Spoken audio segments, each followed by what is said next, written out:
Hi guys, welcome back to girls expert. இந்த வீடியோவில் நம்ம பார்த்தீங்கன்னா ரீசெண்டாக ஒரு டைம் சேஞ்சஸ் பற்றின அப்டேட் தான் ஷேர் பண்ண போகிறோம்.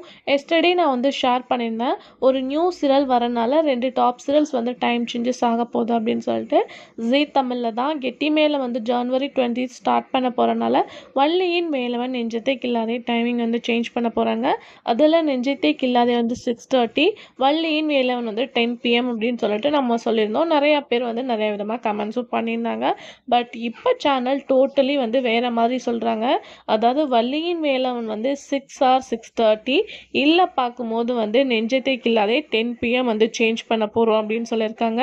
10 PM அப்படின்றது கொஞ்சம் சேட் தான். ஏன்னா இந்த டைமிங்கில் பிஃபோர் டைமிங்கில் பார்த்துட்டு 10 PM அப்படின்னு சொல்லிட்டு நம்ம பார்க்கும்போது கொஞ்சம் சேடாக தான் இருக்கும். அதாவது நிறைய பேருக்கு 10 PM வந்து ஃபோக்கஸ் பண்ணி பார்க்க முடியாது. அது மட்டும் இல்லாமல் அந்த சீரியலில் ரீசெண்டாக 4 days ஹீரோ வரல அப்படின்னு சொல்லிட்டு கூட நம்மளோட வியூவர்ஸ் வந்து கமெண்ட் பண்ணியிருந்தாங்க. ஹீரோ குயிட்லாம் ஆகலை, எனி பார்க்கும்போது ஒரு இன்ட்ரெஸ்டிங்கான கான்செப்ட்காக தான் அப்படி வச்சுருக்காங்க அப்படின்னு நினைக்கிறேன். ஸோ நாளைக்கு வேறு டிஆர் ரேட்டிங் கூட வரப்போகுது. ஸோ அது மட்டும் இல்லாமல் இப்போ வந்து நெஞ்சித்தே கில்லாதே 10 PM அப்படின்னு சொல்லிட்டு தான் நியூஸ் வந்து போயிட்டுருக்கு.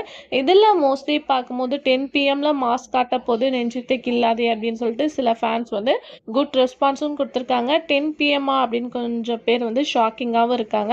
ஸோ நம்மளோட வியூவர்ஸ் நீங்கள் சொல்லுங்கள், நெஞ்சத்தை கில்லாதே 10 PM டெலிகாஸ்ட் பண்ணால் ஓகேவா இல்லையா அப்படின்னு சொல்லிட்டு. ஸோ அப்கமிங்கில் அஃபிஷியலான அப்டேட் வந்து வரப்போகுது. மோஸ்ட்லி வந்து 10 PM அப்படின்னு தான் சேனல் சைட்லேருந்து சொல்லியிருக்காங்க. ஸோ வெயிட் பண்ணி பார்க்கலாம். இந்த டைமிங் ஓகேவா இல்லையா அப்படின்றத கமெண்ட் ஷேர் பண்ணுங்கள்.